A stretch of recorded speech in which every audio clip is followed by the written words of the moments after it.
Numidia Podcast, le moment d'apprendre, de comprendre et d'entreprendre.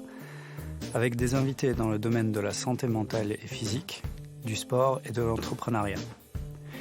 Chaque épisode est un moment unique de découverte, de partage et d'apprentissage.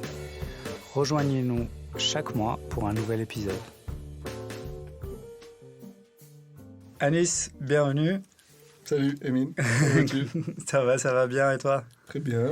Bien, merci d'avoir accepté l'invitation aujourd'hui pour notre 5e podcast, si je ne me trompe pas. Pour ce 5e épisode, je me suis dit que c'était intéressant de parler d'autre chose que du sport, où on y viendra peut-être, en sport, certainement. Mais ce qui m'intéresse aujourd'hui, ce serait plus de parler de choses qui concernent, on va dire, un spectre plus large, toucher des gens qui sont peut-être pas intéressés par le sport, mais qui sont intéressés par plus du développement personnel, plus de savoir des choses sur la vie en général, le travail, la famille. Voilà, c'est des sujets que j'aimerais bien. Voilà, exactement, l'entrepreneuriat. Et justement, concernant l'entrepreneuriat, c'est, on va dire, la raison principale pour laquelle je t'ai invité. Mais après, évidemment, comme je te connais, je sais qu'on va parler de plusieurs choses différentes. Aujourd'hui, toi, Anis, tu es à Transforma, c'est ça? C'est ça. Est-ce que tu peux nous parler un petit peu de Transforma, du projet, de où tu en es au jour d'aujourd'hui? Oui, Transforma Bruxelles, on appelait avant Transforma Bruxelles parce qu'on était concentré sur Bruxelles. Maintenant, on est aussi sur la Flandre. Du coup, on est juste Transforma. C'est mon principal projet pour l'instant. J'en ai lancé d'autres. Je continue à en lancer de nouveaux à fur et à mesure. Transforma est on l'appelle Innovation Playground. C'est un terrain de jeu d'innovation. Bon, c'est très, très large comme définition. Mais c'est vraiment ça. C'est un espace physique. Donc, c'est un bâtiment. On a 2 bâtiments maintenant. Un à Evere, Zaventem, dans lequel on peut travailler. Donc, avoir des bureaux privatifs du coworking, donc un centre d'affaires. On peut se rencontrer, meet. Donc, on a des salles de réunion créatives dans lesquelles on accueille surtout des entreprises et des ONG qui ne font pas partie de la communauté de Transforma, donc ceux qui viennent travailler tous les jours. Ça peut être Ikea, Toyota, Decathlon, Carrefour, des ONG comme Greenpeace, tout le microcosme européen, des partis politiques parfois. Donc vraiment de tous les spectres de l'activité économique qui viennent se rencontrer, faire des brainstorming, des journées d'équipe, des mises au vert, des ateliers autour de l'innovation, de la co-création, ainsi de suite. Donc on essaie de pousser des modes de travail créatifs et collaboratifs par rapport à ça. Troisième volet, c'est Make. Make, là, c'est vraiment création, créer. Donc on a un Fab Lab en partenariat avec la région de Bruxelles. On a un entrepôt partagé, du co-warehousing. On a un studio podcast, justement, un studio vidéo. Bientôt, il y aura une activité, c'est pas vraiment make, mais plus move, autour du well-being, avec une salle de fitness fonctionnelle et tout un programme d'accompagnement au well-being. On a un projet de permaculture, plein de choses. Et de là vient justement l'aspect terrain de jeu. C'est que dans un terrain de jeu, on crée, on essaye de projets, on tente, on crée plein de projets qui finissent dans les cartons et certains cartonnent. Ouais. Ça, c'est pour ton short. Quatrième volet, c'est Innovate. Et donc là, c'est vraiment un bac dans lequel on lance plein de trucs. Donc c'est des ateliers autour de l'innovation, nouveaux modes, nouvelles façons de créer des business models, nouvelles façons de travailler. Ça peut être, on a développé un projet d'accélérateur, par exemple. Voilà. Vraiment un peu de tout. Et moi, à terme, quelque part, je le vois très bien évoluer vers un modèle de startup studio, dans lequel tu peux utiliser tout ce microcosme, la communauté des membres, les différents outils qu'on a, le bâtiment, la logistique derrière, et ainsi de suite, pour tenter, lancer des projets, essayer. Et comme un startup studio, tu lances, tu sèmes des graines, certaines poussent, certaines restent stagnent et d'autres qui meurent, quoi. D'accord. Excellent. Moi, j'ai découvert Transforma à travers toi, puisque on s'est connus d'abord et puis j'ai connu ta boîte. Ce volet créatif, je le trouve extrêmement intéressant parce qu'il y a plein de coworking. Depuis des années, on voit les coworking pousser comme des champignons partout. Et j'ai jamais été vraiment attiré par les coworking, justement, parce que je trouvais que ça reflétait trop le corporate, qui ne me parle pas à moi, qui peut parler à d'autres personnes, mais qui ne me parle pas personnellement. Et je pense qu'en venant la première fois visiter Transforma, j'ai vu ce côté plutôt exploration, amusement, mais dans le bon sens, c'est-à-dire on crée et on s'amuse à travers les créations pour développer des choses et justement ce côté où on peut rencontrer d'autres entrepreneurs, d'autres startups, pouvoir échanger pour développer des choses, je trouve ça intéressant. Et ce qui m'intéresse, c'est le chemin que tu as eu pour arriver à Transforma et à créer Transforma. Tu as aussi d'autres sociétés dont on parlera si tu le souhaites tout à l'heure. Mais j'aimerais bien savoir un petit peu comment tu en es arrivé à faire un coworking et à ce type de coworking. Pourquoi ce genre-là, etc. En fait, moi je suis né en Tunisie, j'ai grandi en Tunisie et j'étais impliqué dans une association d'étudiants qui s'appelle l'AESEC, qui échange des étudiants un peu partout dans le monde, dans laquelle j'étais impliqué pendant plusieurs années. Puis j'ai été travailler à travers l'AESEC dans différents pays.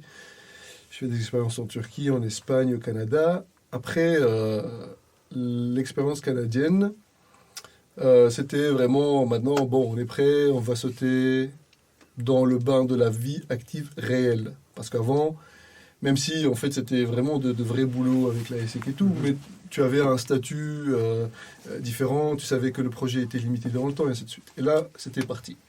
Et donc, j'ai travaillé pas mal dans le corporate, j'ai travaillé dans des petites boîtes avant. Et je devais trouver ma prochaine aventure et trouver un endroit où m'établir. Donc, est-ce que je retourne en Tunisie? Est-ce que je vais chercher ailleurs? Et je disais dans ma tête, il y a une phrase qui revenait tout le temps, c'est un roman de Milan Kundera, c'est « Le monde est ailleurs ». Voilà, je disais ça à mon père une fois, qui voulait me convaincre de rester, alors que lui, c'était du type vol de tes propres ailes, mais à ce moment-là, il m'a dit reviens, etc. Et je lui ai dit le monde est ailleurs parce que je sentais qu'il y avait beaucoup plus à découvrir. J'avais cette fin-là, en tout cas, à ce moment-là. Et là, j'ai eu une proposition pour venir travailler en Belgique. J'ai jamais considéré la Belgique avant, pour travailler chez Mastercard à Waterloo. Et je me suis dit, on va tester. Limite, je vais faire une pause de 2 ans. Entre-temps, j'avais un projet aussi de m'établir au Canada qui prenait 1 an ou 2 pour se mettre en place. Donc je dis, voilà, ça te donne un peu un buffer comme ça pour réfléchir. Je suis venu, j'ai travaillé dans vraiment une énorme corporate, donc Mastercard. Et j'étais pas bien en fait dans la masse, on va dire, dans cette culture corporate. J'ai pas vu de progression de carrière qui me convenait. J'arrivais pas à me visualiser dans 15 ans à faire exactement la même chose, ainsi de suite. Et après, le côté accomplissement, j'ai réalisé que l'accomplissement était vraiment une thématique qui m'était très très chère. Et en fait, c'est le fil rouge de tout ce que j'ai fait jusqu'à maintenant. Je l'ai réalisé plus tard. Et la vision de l'AESEC, donc quelque part ça m'a marqué à fond, c'est paix et accomplissement du potentiel humain. Accomplissement du potentiel humain, c'est une énorme phrase, mais en fait, on peut le réfléchir dans des termes macro. Donc, potentiel humain, c'est le potentiel de l'humanité, d'où la paix, mais aussi le côté individuel. C'est que on s'accomplit à travers sa personne, à travers son activité, à travers son travail, quelque part. Et moi, ça, c'est très important pour moi. Je dois aller travailler au boulot et sentir que je suis en train de faire quelque chose de valorisant pour moi, pour la société autour de moi, que ça vaille la peine, en fait, de dépenser cette énergie, ces calories et de faire ce que tu fais. Je peux pas, enfin, moi, en tout cas, personnellement, je ne peux pas faire quelque chose qui n'ait pas d'impact. Voilà. Ça, c'est... Et donc, j'ai travaillé chez Mastercard pendant un petit moment. Après, je travaillais dans une start-up parce que voilà, je voulais plus de dynamisme et ainsi de suite. Et à partir d'un certain moment, en 2009, je me suis retrouvé sans activité pour plein de raisons. Je ne pense pas que ce soit très important d'y revenir.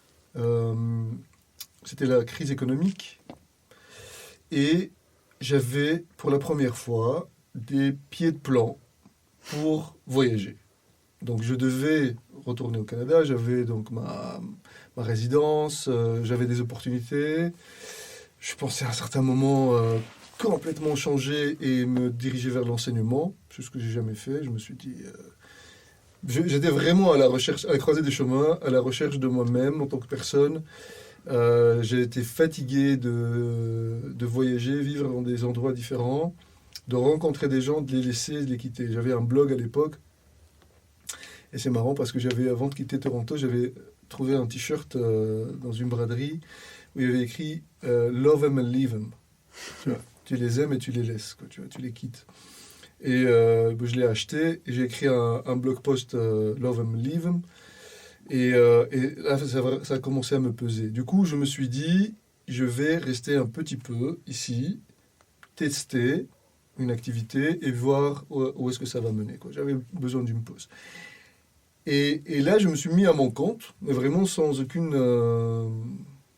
voilà, j'ai fait plein de choses dans ma vie, plein de choses, tout est relatif à l'époque, mais j'avais quand même pas mal d'expérience, en organisation d'événements, réalisation de conférences, marketing, communication, ainsi de suite. Ça, c'était un peu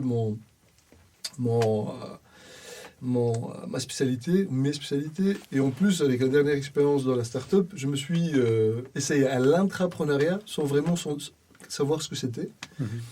Donc, lancer des projets pour la boîte dans laquelle on bosse, comme si on était entrepreneur, mais on était employé quelque part. Donc, j'ai fait ça aussi. Et donc, je me suis lancé à mon compte sans parachute, je dis. Parce qu'en fait, quand on se lance en tant que freelance, la plupart des gens ont déjà, on va dire, une liste de clients qui sont généralement leur ancien employeur, qui se transforment en clients. Et moi, j'avais pas de visibilité sur ce que j'allais faire. Et donc, j'ai commencé à chercher des projets. J'ai trouvé quelques projets dans l'événementiel. Et j'ai fini par rencontrer une communauté qui s'appelait le Hub Brussels à l'époque. Maintenant, aujourd'hui, Hub Brussels, c'est un service public pour l'accompagnement à l'entrepreneuriat. Mais à l'époque, c'était le premier espace qui s'identifiait comme un espace de coworking. C'était une amie qui était cofondatrice. Elle m'a dit, je lui ai dit, voilà, je suis un peu nulle part, je me cherche, je ne sais pas qu'est-ce que je vais faire et tout ça. Elle m'a dit, viens au Hub. Viens passer un peu de temps, tu vas rencontrer d'autres personnes, des entrepreneurs, des consultants, des freelances et tout ça, ça va te faire du bien. Et donc j'ai été là, c'était une coopérative, je suis devenu coopérant, juste un titre, et j'ai fini en fait par travailler avec le Hub en tant que freelance, de consultant, pour développer leurs propositions de valeur autour des idées. Je m'appelais Ideas Manager, pour que ça faisait rire mes amis. Comme quoi je gérais les idées des gens. Mais en fait, c'était toutes les thématiques nouvelles, intéressantes, ainsi de suite. J'organisais des conférences autour, des workshops, et aussi je gérais l'offre d'accueil de conférences et de meetings du Hub. Et là, c'était ma première interaction avec le coworking. Voilà. Et dans cette communauté-là, j'ai rencontré plein de gens. Et à l'époque, donc à Bruxelles, il y avait quand même une génération un peu qui est aujourd'hui quarantenaire, certains sont presque cinquantenaires, qui étaient dans cette dynamique. Twitter à ce moment-là commençait à devenir un phénomène, le phénomène web, les blogs et ainsi de suite, l'entrepreneuriat. On parlait à l'époque de comme quoi on allait tous devenir entrepreneurs, que voilà, toute cette mouvance autour des nouveaux modes d'entreprendre et de nouveaux modes de travailler. Et on était vraiment dans ce microcosme, la naissance des premiers espaces de coworking, comme Beta Cowork, à l'époque qui avait, pignon sur rue, ainsi de suite. Et malheureusement, le hub donc, a dû fermer ses portes. Et j'ai fait toute une analyse en fait, sur pourquoi ça n'a pas marché. Alors qu'il y avait tout un réseau en fait, international qui aujourd'hui s'appelle Impact Hub. Il y a plusieurs dizaines d'espaces de coworking partout dans le monde autour de l'entrepreneuriat sociétal et l'innovation sociale. C'est ça le sujet. Et donc l'échec du hub m'a poussé quelque part à imaginer un projet qui fonctionne. Donc le même projet mais qui fonctionne. Et avec mon acolyte de l'époque, Jean-Yves Vuard, que j'ai rencontré au Hub et avec lequel j'organisais des conférences sur le coworking partout dans le monde. Il a une conférence qui s'appelle Coworking Europe que j'ai rejoint. Et on a lancé une série de conférences sur l'entrepreneuriat. Et on a lancé donc cette série de conférences et d'ateliers qu'on appelait Entrepreneurship Conference. On en a organisé plein partout dans le monde. Et puis ça a évolué vers une autre entreprise avec un partenaire en Hollande, et ça a grandi, et ça existe toujours sous le nom de Innovators. Et c'est comment développer l'innovation corporate selon ces nouvelles façons de travailler à la start-up. Donc comme le lean startup, le bootstrapping, à l'époque il y avait les hackathons qui sont devenus à la mode, et ainsi de suite. Et donc, avec lui, on s'est dit, on va lancer un espace de coworking pour ne pas laisser cette communauté orpheline. Sauf que on n'avait pas, on va dire, l'effort nécessaire. Et donc, on a travaillé sur le projet de façon théorique. Et après, on a trouvé un espace dans moi, je l'appelle le ghetto européen. Donc, il y a un espace vraiment qui existe où il y a tout le microcosme qui tourne autour des institutions européennes. Et on a eu une offre de la part des propriétaires.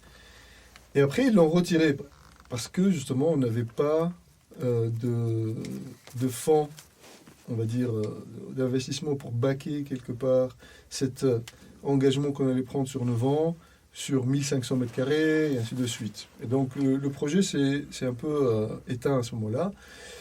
Et Jean-Yves a fini par il a eu l'opportunité de lancer un espace de coworking à Namur. Et donc, je me suis retrouvé seul avec cette idée naissante. Et là, je me suis dit, mais en fait, pourquoi est-ce que tu ne lancerais pas un prototype avec les moyens que tu as, ainsi de suite. Et donc, j'ai contacté une boîte qui gère des espaces d'événements, enfin, des espaces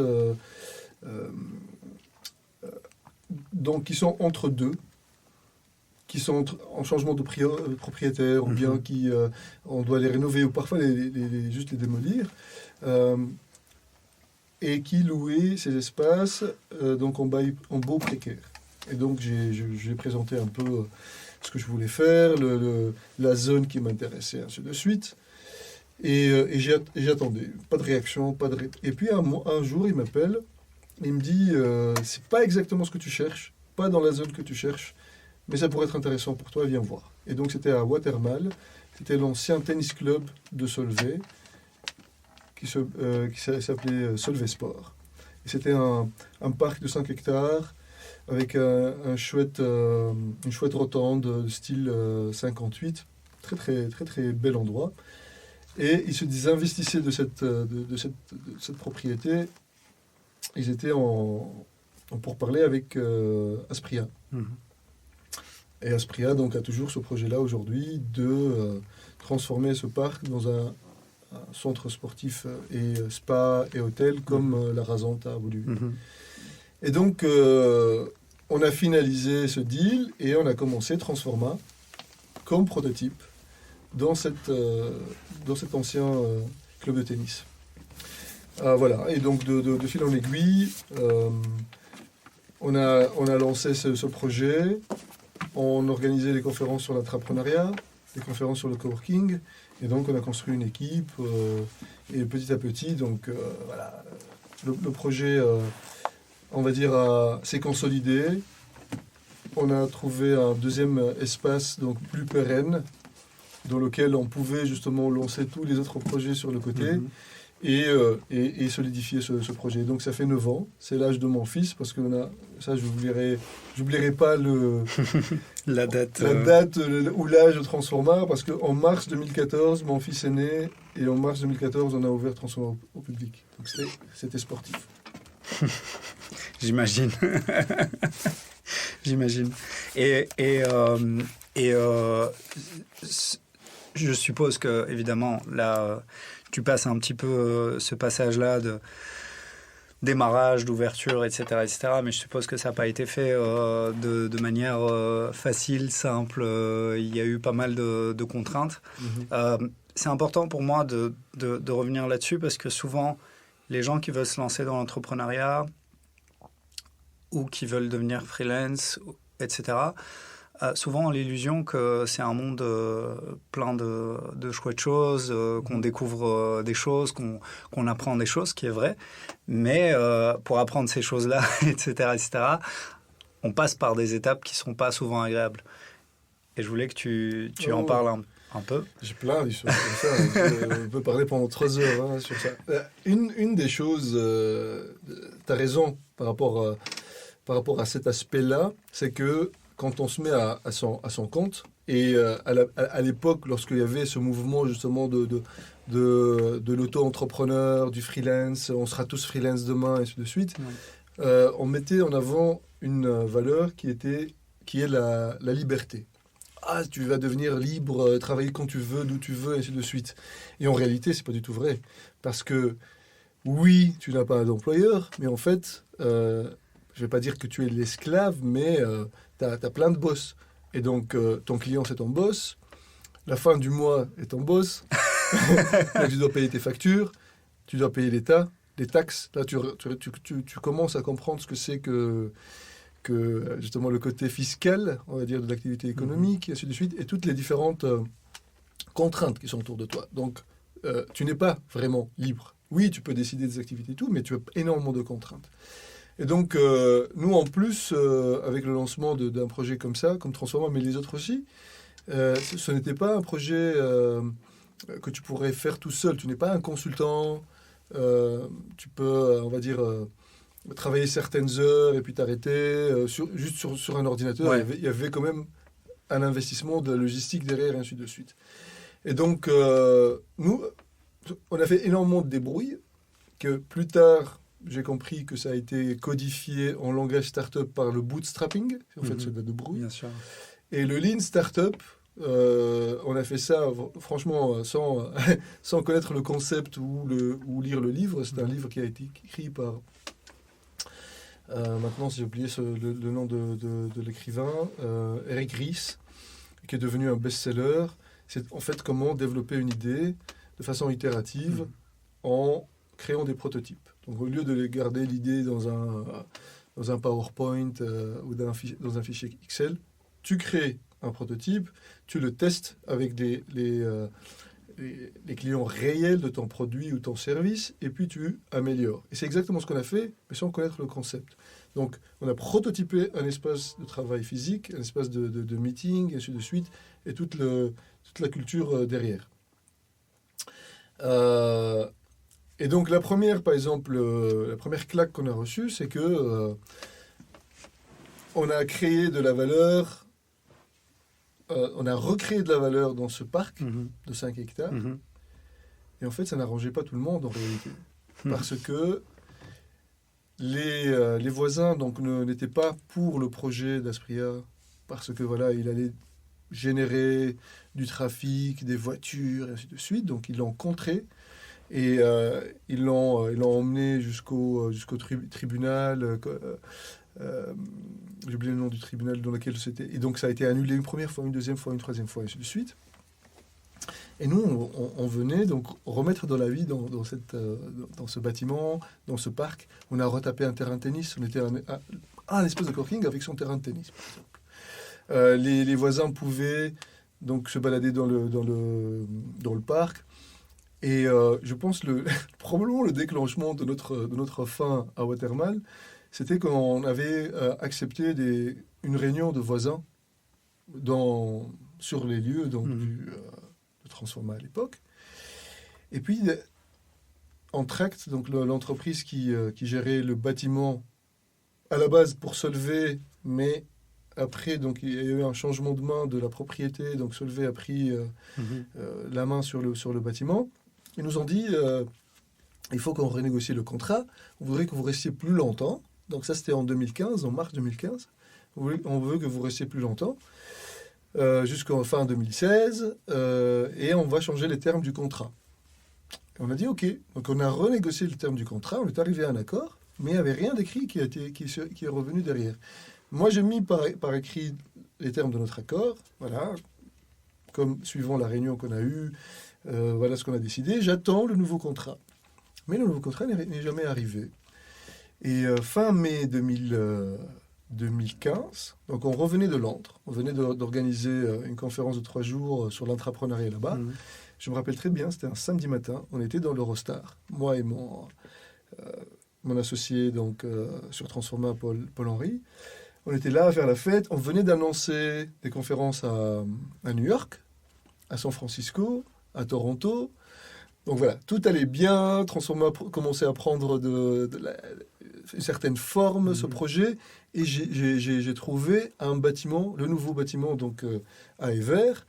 Et l'idée, c'était de lancer Evere, continuer avec Watermal, Boisfort, et petit à petit, amener à niveau Evere. Donc tout allait bien. Mm-hmm. Et là, je reçois un coup de fil. Non, c'est un message donc du responsable d'Entract. Il me dit... ah oui, j'ai oublié un détail. C'est qu'ils nous ont envoyé un préavis. Notre préavis était juste d'1 mois. C'était vraiment très, très fragile comme projet. Ils nous ont envoyé un préavis pour dire on arrête le contrat, mais le responsable d'Entract m'a dit c'est juste une formalité. C'est juste pour finir le premier contrat et commencer un deuxième. Le deuxième, il n'est jamais venu. Et donc, il m'envoie un message, il me dit Aspria confirme que vous devez quitter les lieux dans 1 mois. Enfin, à la date de fin de bail. Du fin du contrat, oui, ouais. Du fin de bail. Et là, je lui dis, mais comment ça se fait? Il m'a dit, je comprends pas, c'est peut-être une méthode de négociation. Lundi, je te dis quoi? Et lundi, j'avais rendez-vous pour signer le nouveau bail à Evere. Et donc, et là, il m'appelle pas, mais il m'envoie un email où il change complètement de temps, où comme si on s'est jamais mis d'accord sur une prolongation du contrat, et ainsi de suite. Et il me dit, vous devez partir. Et ils avaient envoyé la lettre avant. En fait, on devait partir dans la semaine. On avait 5 jours pour partir. C'était donc, voilà, toute personne raisonnable et raisonnée aurait dit, ok, d'accord, c'est la fin de l'aventure, bah, au revoir. On va baisser les rideaux, ouais. Et fin de l'entracte, pour ne pas faire de blagues. Mais on a été têtus et tout. On a essayé de négocier. On a négocié 2 semaines de plus pour gérer avec la communauté aussi. C'est des gens. On avait une centaine de personnes qui travaillaient de là et tout. Des gens qui avaient leur boîte, leurs clients qui venaient les voir et ainsi de suite. Ça. Et pour leur dire, les gars, c'est fini. Pour aussi commencer de l'autre côté. Donc, très très vite, on a commencé des travaux rapides à Evere, mis des meubles, installé Internet et tout, pour dire aux membres, vous pouvez... donc vous pouvez déménager votre activité à Evere. Sauf que un des paramètres principaux dans le coworking, c'est le côté local, la localisation. Mm-hmm. Les gens choisissent la localisation pour une raison. Et donc, c'était passé de Watermal à Evere, personne n'allait le faire, surtout que on a compris qu'à Bruxelles, les gens sont vraiment très limités à leur commune ou, on va dire, à une zone. T'as XL et Terbeek. Bien sûr, ouais. Ceux qui sont dans le centre, ils vont rester dans le centre. Oui, c'est très propre à Bruxelles, ce type de fonctionnement. Saint-Gilles-Forêt, Uccle, ils sont là, ils ne bougent pas. Et si tu fais plus de 30 minutes de transport à Bruxelles, c'est comme si c'était la fin du monde. Alors que si tu vas à Paris, 45 minutes, 1 heure de transport, c'est tout à fait normal. Aller de Watermal à Boisfort à Evere, c'était vraiment la fin du monde. Bien sûr. Et d'ailleurs, beaucoup considèrent Evere comme étant en dehors de Bruxelles. Ouais. Et donc, on s'est retrouvé avec 0 membre. Donc ça, c'était le premier vraiment coup dur. Sauf que, voilà, on était têtus, on n'a pas lâché l'affaire. On a réussi à créer, on va dire, une crédibilité avec notre banque. J'ai ramené le responsable donc, de notre compte sur les lieux et je lui ai dit, voilà, c'était un bâtiment qui ressemblait à rien, rien de créatif, d'inspirant dedans, il fallait trouver un concept, et ainsi de suite. On avait besoin d'argent qu'on n'avait pas. Et donc, je lui ai dit, voilà, on veut faire ça ici, ça là, tatati, tatata. Et on a besoin... Donc, c'est comme si, excuse-moi de te couper, mais c'est comme si tu recréais Transforma de zéro, quoi. C'est ça. On a recommencé de nouveau. Pas de communauté, pas de membres. On avait juste la marque et un peu de savoir-faire sur un an et demi de comment ça se fait. Et pas de sous. Parce que, voilà, c'est pas non plus... On n'a pas généré... suffisamment que pour investir, et ainsi de suite. C'était un projet naissant. Et donc, on a demandé un prêt de 50 000 euros, plus ou moins. Et il m'a dit, voilà, à quoi vous estimez la totalité des travaux? Je dis 75 000. Et il m'a dit, si vous apportez 20% de fonds propres, c'est bon. Mais vous portez garant. En fait, c'était un prêt personnel. Donc, pas un prêt professionnel. Ouais. Donc, c'était vraiment, maintenant... It's game. Là, tu mets tout sur la table et tu... Quatrième carton, tu sais qu'à la fin du carton, ça passe ou ça casse. Parce que voilà, si ça passe pas, c'est toi qui dois rembourser le prêt. Ouais, c'est ça. Donc je me suis dit, let's go. Et c'est un bâtiment de 3000 m², on a commencé par 1000 m². J'avais pas d'architecte d'intérieur, pas de société de travaux généraux. J'ai appelé un ami, je lui ai dit voilà. On a fait des consultations avec des architectes d'intérieur et la plupart tournaient à l'époque entre 350 et 400 euros le mètre carré. Donc il fallait 400 000 euros d'investissement. Et là, j'ai dit on va tout faire tout seul, on va trouver le concept tout seul, on va gérer les travaux et ainsi de suite. Et là, on a vraiment démarré l'aventure. Une aventure à la Candide, donc il va dans tous les sens. Et on a collaboré avec des artistes bruxellois voilà, pour mettre de l'art sur les murs, créer donc tout ce que tu peux voir aujourd'hui à Transforma, ça a été fait petit à petit. Donc en fait, tu as, si je reprends un petit peu ce que tu as dit, tu as vraiment, ça t'a vraiment appris des choses en fait, d'avoir cet échec, entre guillemets, c'est pas un échec, mais être confronté à la réalité du business, de la vie, des choses externes à tes propres décisions et capacités, parce que c'est pas toi qui as choisi de partir de Watermal, c'est toi qui as été mis à la porte. Et on t'a mis à la porte. Et donc, moi, il y a des mots qui me viennent tout de suite à la tête et dont je voudrais partager avec toi l'idée. D'abord, c'est le mot adaptation, parce que je pense que c'est quelque chose qui est important quand tu es entrepreneur. C'est de pouvoir t'adapter à des situations données qui peuvent changer de jour en jour. Donc, c'est même pas en termes de semaines, c'est de jour en jour, ça peut changer. Comme Mars 14 et Mars 15. Exact. Et la résilience. Pour moi, c'est des choses là qui me viennent en tête après tout ce que tu as dit jusqu'à maintenant. Est-ce que tu partages ça? Est-ce qu'il y a d'autres choses qui te viennent toi en tête? Si tu dois par exemple parler aujourd'hui brièvement à des gens qui voudraient se lancer dans l'entrepreneuriat aussi, des gens qui y pensent. Est-ce qu'il y a d'autres mots qui te viendraient comme qualité à avoir ou à développer? Parce qu'on peut développer des qualités... Oui, persévérance, par exemple. Mais tout à fait, adaptation, résilience, c'est tout à fait ça. Hein. Persévérance, aussi ne pas sous-estimer la tâche. Et en fin de compte aussi, une variable très, très, très, très importante, c'est la vente. La vente, le marketing, la vente. Parce que tu peux avoir la meilleure idée du siècle si tu n'arrives pas à la vendre. Donc cash flow, satisfaction client. Est-ce que le réseau est quelque chose d'important aussi? Avoir un réseau, créer un réseau? Ça dépend de l'activité. Ça dépend de l'activité. Moi, j'étais très connecté justement à ce monde de nouvel entrepreneuriat, entre guillemets. C'est pas l'entreprise à papa.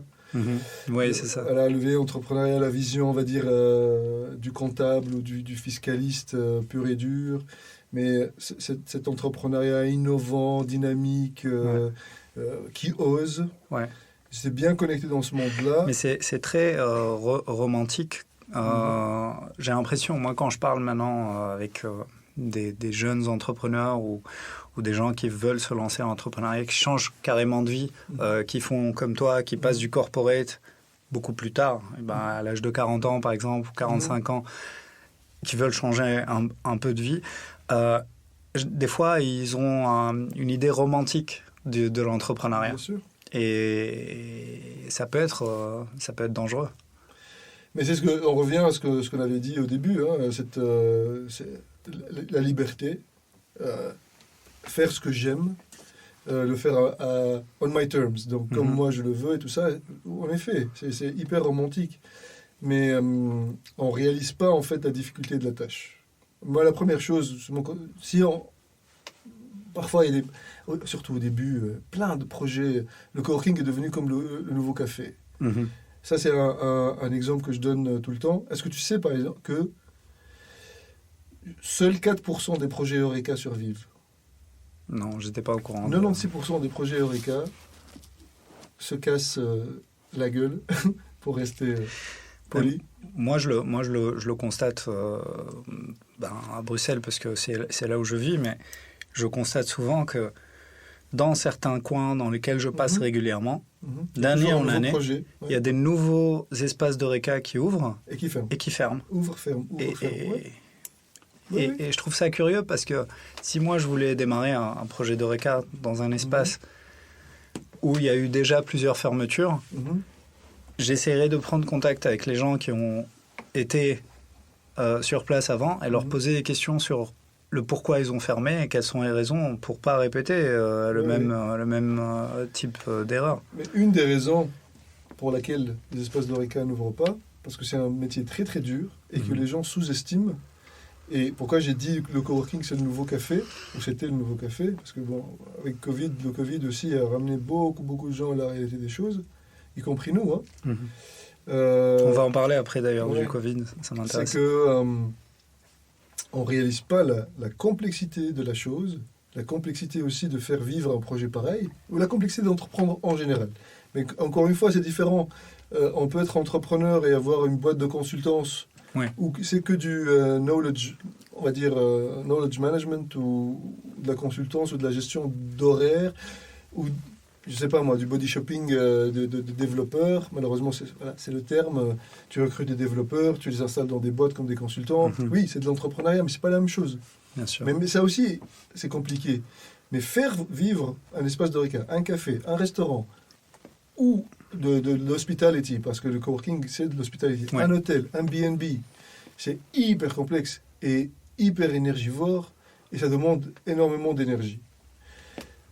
Et de savoir-faire. Et donc, il y a énormément de gens qui sont déçus de leur expérience de travail corporate et qui vont se dire « Ah, je vais ouvrir un café, je vais ouvrir un restaurant, je vais ouvrir un salon de thé, je vais ouvrir un... » Voilà. Ou un espace de workshop, et des idées plein la tête, tout ça. Et la réalité du terrain, de l'activité, on va dire, leur tombe dessus très très vite. Des termes comme le cash flow, Combien de temps tu as prévu de survivre sans avoir les revenus que tu estimais? Quel est le niveau d'activité que tu dois avoir pour survivre? Est-ce que tu vas te payer un salaire? Combien d'heures de travail tu vas faire? Tu vas te lever à 5 heures du matin et fermer à minuit tous les jours, tu vois, jusqu'à ce que tu puisses être capable d'engager quelqu'un. Et très souvent, tu ne réalises pas assez de chiffre d'affaires pour pouvoir engager. Est-ce que tu connais les lois du travail, quelque part? Et combien ça coûte d'engager quelqu'un, et ainsi de suite. Tous ces éléments-là font que 96% des projets Eureka mais ça, c'est pas ne romantique. réussissent pas. Ça, c'est pas romantique. Ben oui. Ça, c'est le côté fonctionnalité et réalité de la vie. Et je pense que des fois, les gens préfèrent le côté romantique et préfèrent voir ce côté-là, justement. Tu sais, c'est comme un peu une relation avec quand tu rencontres quelqu'un au début. Dans ta tête, c'est très romantique. C'est tout va bien, tout se passe bien. Mais la réalité de la vie, c'est pas ça. Et donc, quand tu commences à faire des projets avec cette personne, quand tu commences à vivre avec cette personne, quand tu réalises des choses. Et dans le monde de l'entrepreneuriat, c'est un peu ça. C'est qu'on rend les choses un peu romantiques au début. Tout est beau, tout est magnifique. Et ça, je ne parle même pas de si on est associé ou pas, parce que ça, c'est encore une autre histoire. Oui, en effet. Mais c'est un bon parallèle avec les relations romantiques. Surtout quand tu commences à vouloir, par exemple, fonder une famille. Parce que bon, tu peux avoir une copine, un copain, sortir, faire la fête, le matin. Limite, tu prends tes affaires, tu te barres, ou tu vas courir et tu reviens, et puis un peu de make-up sex, comme on dit. Et voilà, ça marche. Mais quand tu commences à faire une famille, à investir ensemble, à avoir des enfants, là tu te rends compte que ton partenaire, c'est ton amant ou ta maîtresse, c'est ton ami, c'est ton business partner. Ah oui, bien sûr. Vous avez investi ensemble. C'est la personne que tu vas voir tous les jours le matin, tous les jours le soir, qu'il n'y a pas d'échappatoire, entre guillemets. Tu ne peux pas rentrer chez toi, parce que là, c'est chez toi. Vous êtes tous les deux ensemble, et ainsi de suite. Et tu vas voir cette relation multifacette qui est compliquée. Et c'est exactement la même chose, en fait, avec ton actionnaire ou ton associé. C'est aussi la même chose par rapport à ton projet, qui devient un bébé, quelque part. Ouais. Et là aussi, tu dois laisser le bébé grandir à son rythme, mais en même temps l'accompagner. C'est hyper complexe. Je ne dis pas qu'il ne faut pas le faire, mais il faut savoir à quoi on s'engage, en fait. Bien sûr. Et d'un côté, on dit que ceux qui réussissent le mieux, c'est justement les quarantenaires.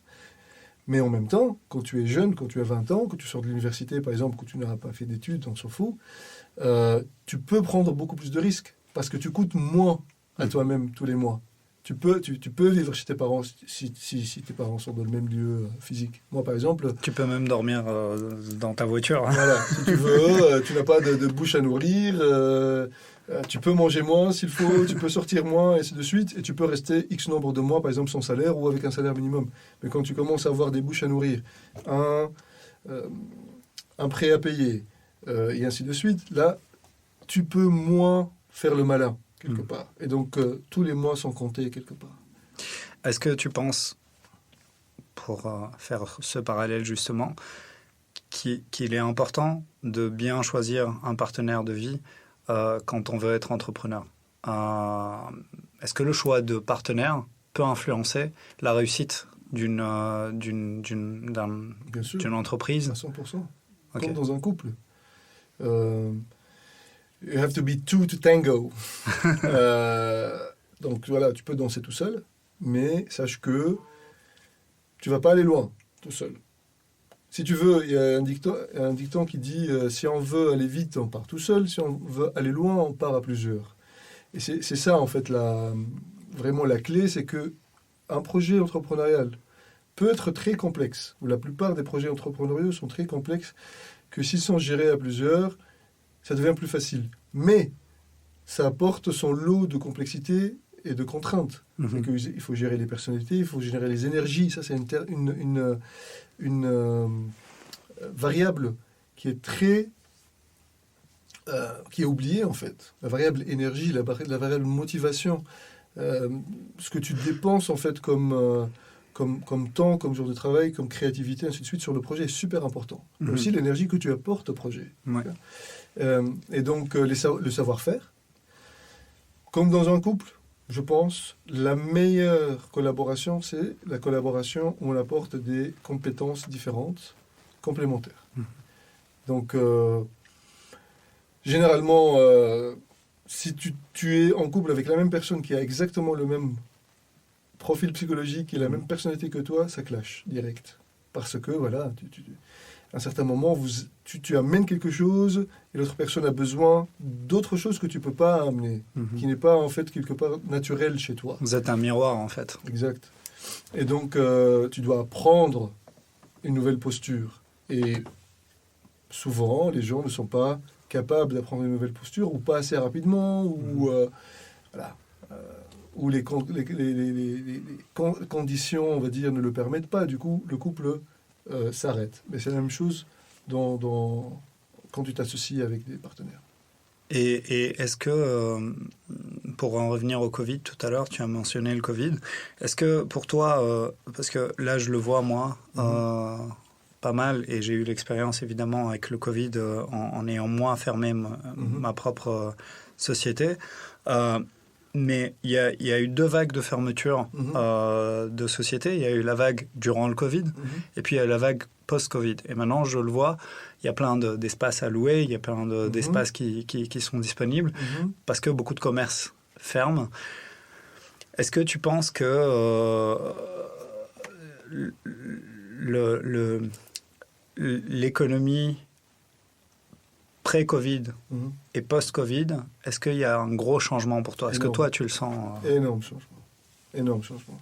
En fait, pas seulement autour de moi, pas seulement en Belgique, partout dans les pays où il y a énormément de lockdown, de fermeture, de confinement, et ainsi de suite, il y a eu des changements majeurs. Donc, ce qui s'est passé avec le premier confinement, il y a eu pas mal de fermetures déjà. Donc, toutes les entreprises fragiles niveau capital et qui n'ont pas su, quelque part, faire certains changements très très rapides, ont dû fermer. Et d'ailleurs, par exemple, dans le coworking, tous les petits joueurs ont dû fermer direct dès le premier confinement. Le deuxième confinement a achevé ceux qui ont su quelque part s'accrocher comme ça avec le bout des doigts. Ça, c'est mon cas, moi. Ouais. Ceux qui ont j'ai réussi à m'accrocher, et boum, il a dit viens ici, tombe avec nous. Mais l'impact que ça a eu aussi, c'est drainer tout les réserves de plusieurs autres projets, quelque part. Ça a fragilisé énormément d'autres entreprises ou d'individus, des familles, dans le cas de commerce B2C, qui sont en fait les clients d'autres entreprises. Donc il y a un effet, quelque part, boule de neige qui fait que, à terme, ça a impacté d'autres entreprises et ainsi de suite. Ça a fragilisé des pans entiers, des secteurs entiers. Et en fait, ce qu'on est en train de voir aujourd'hui, c'est une troisième vague de fermeture, troisième vague de faillite, de ceux qui n'ont pas su, on va dire, redémarrer, parce que, ils ont été fragilisés. Même s'ils étaient solides avant le premier confinement, ils ont été fragilisés par le premier, ils ont été fragilisés par le deuxième, et après, ils ne retrouvent pas le niveau d'activité parce que leurs clients sont fragilisés. Et donc là, maintenant, on a une troisième vague de faillite qui arrive. Nous, en tout cas, on n'a pas retrouvé le niveau d'activité d'avant mars. Je peux te donner des chiffres. Nous, on a eu la première année, on a eu en 2020, la grande partie de notre chiffre d'affaires a été fait en janvier-février. Et après, par rapport à l'année précédente, on a eu 50% de baisse de chiffre d'affaires. En sachant qu'on a eu 2 mois vraiment bons, parce que dans le cas de Transforma, on était vraiment sur une pente ascendante. Donc,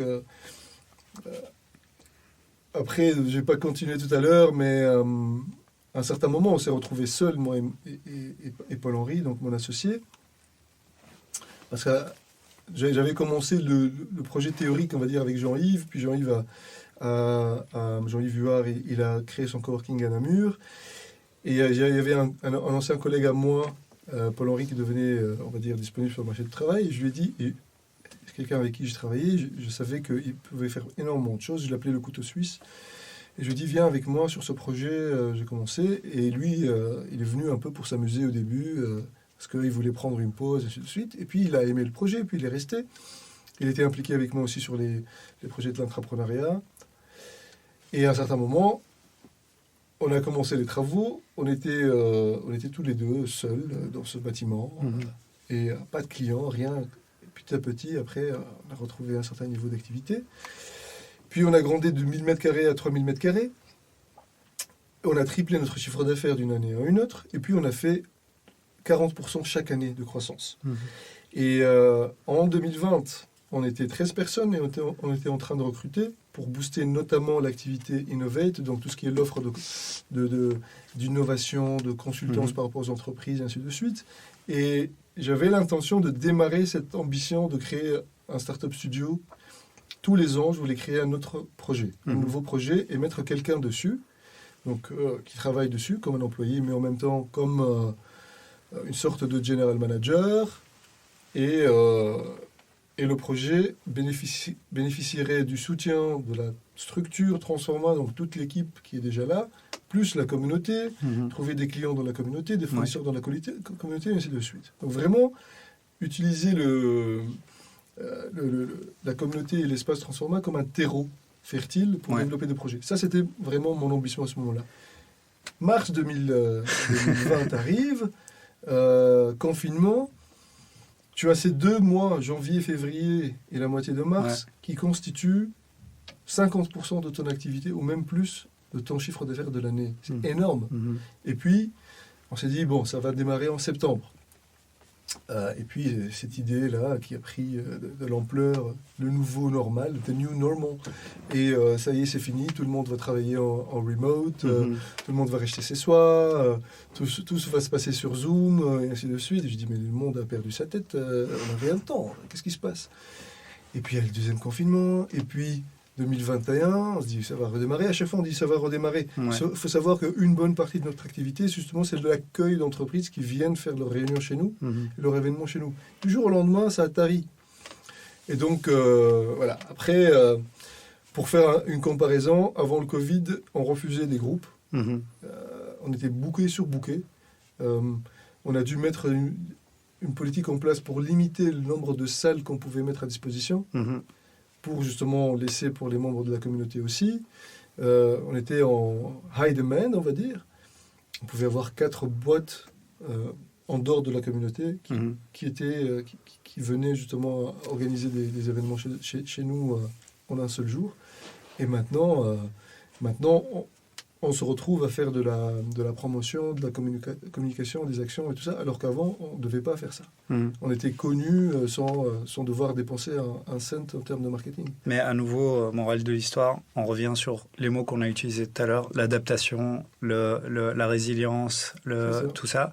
Tout le monde n'a pas, on va dire, avait pas le potentiel de tenir comme vous avez tenu et peut-être, voilà. Mais je pense que, clairement, on repense un peu le monde post-Covid.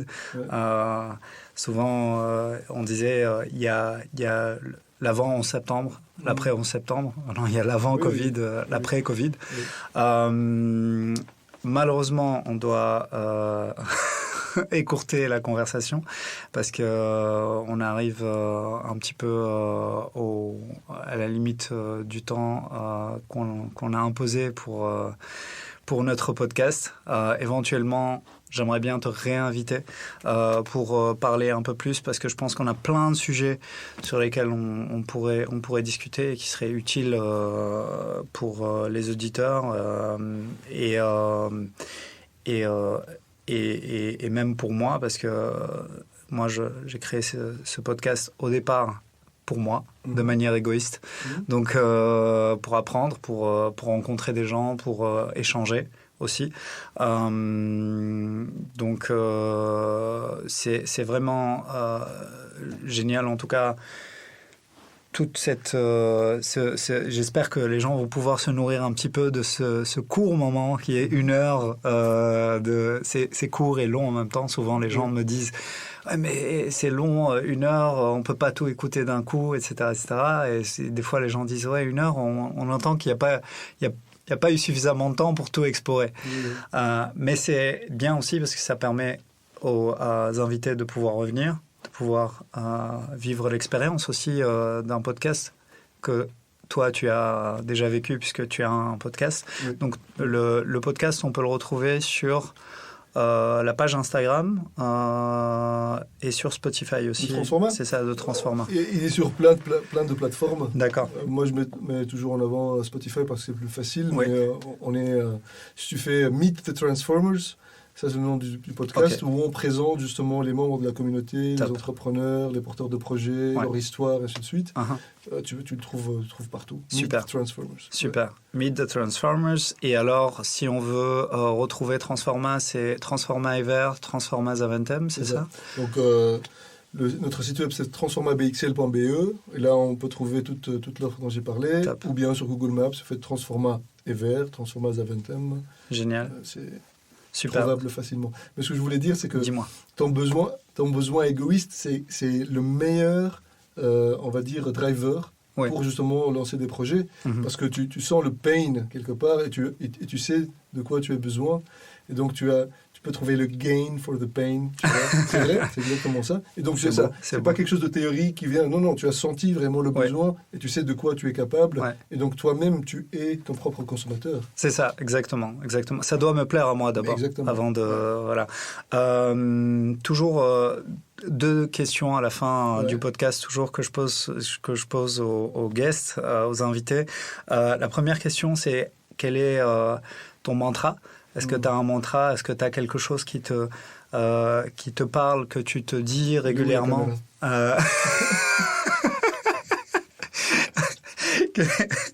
Quelque chose que une phrase qui peut inspirer, motiver, dégoûter les auditeurs. Voilà. Si vous... Tu as vu ça Transforma, c'est qu'il y en a plein de slogans, mais vraiment des choses dans lesquelles on croit, pas le truc que tu peux acheter sur Internet, que tu peux mettre et tout ça. C'est ça.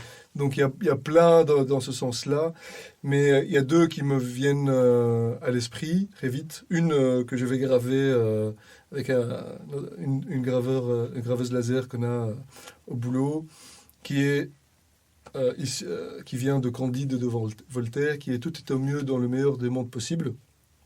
Et j'ai pris l'habitude toujours de répondre ça dans les emails. Si quelqu'un me dit « Comment ça va ?», je lui dis « Tout est au mieux dans le meilleur des mondes possibles ». C'est une phrase très, très, très profonde. Peut-être dans une deuxième épisode, on peut en parler. Et la deuxième, je l'ai fait tatouer là, c'est JFDI. Donc peut-être que je laisserai... c'est « Just fucking do it ». Donc voilà, c'est juste là et just fucking do it. Super. Je dis le fucking just do it de Nike. Et donc voilà. Top. Et alors la deuxième question, c'est est-ce qu'il y a on va faire juste 3. Est-ce qu'il y a 3 livres que tu conseillerais aux auditeurs? Ça peut être sur l'entrepreneuriat, sur le développement personnel, sur ce que tu veux. Vraiment 3 livres. Ça peut être juste des romans, mais voilà, 3 livres qui te parlent, qui pour toi sont des inévitables. Oh. Je pense que il y a de Voltaire, il y a Zadig et Candide dans ces 2 livres, mais je pense que moi, en tout cas, je les conseillerais à mes enfants, par exemple, de lire sur justement un sur la destinée et l'autre sur ce que ça veut dire en fait d'être heureux quelque part. Donc qu'est-ce que ça fait, qu'est-ce qui fait la vie, Donc je pense que c'est deux romans très très intéressants, très très profonds, pas très lents, courts. Donc je les mettrais comme un quelque part. Après tu aurais dû me dire ça avant, comme ça j'aurais pu quelque chose qui te vient comme ça. C'est pas très grave si tu oublies quelque chose, mais vraiment ça peut être des choses récentes, comme ça peut être des... Il y a, je mettrais aussi, pour comprendre le monde d'aujourd'hui, et ce qui se passe, donc, parce qu'on est dans une période charnière avec énormément de changements. Je pense qu'il faut lire la trilogie de Harari, Yuval Noah Harari, donc Sapiens, Homo Deus surtout, et 21 Lessons for the 21st Century, pas pour prendre ce qu'il dit comme le boire comme de l'eau bénite, mais vraiment pour y réfléchir et aussi le lire de manière critique, surtout le dernier, 21 Lessons for the 21st Century, qui est amené comme plus un livre de preaching, on va dire book, plutôt que les deux autres qui sont plus explorateurs. Donc ça, c'est, on va dire, ensemble. Un troisième tome. Qu'est-ce que je pourrais, à quoi je pourrais penser? Peut-être, alors, il y a Breathe. Super. Qui est très intéressant pour justement comprendre le pouvoir de la respiration et comprendre que la plupart du temps, on ne respire pas comme il faut. Donc voilà, ça c'est Parfait. Un des derniers que j'ai lu qui est très intéressant. Très bien, très bien. Merci beaucoup encore Anis. On se retrouvera certainement pour un autre épisode. Je pense qu'on a pas mal compris certaines choses, appris. Et maintenant, il reste aux auditeurs à entreprendre s'ils ont envie. Courage, faut être kamikaze pour entreprendre. Courage, à bientôt. Anis, merci beaucoup. Plaisir, merci beaucoup.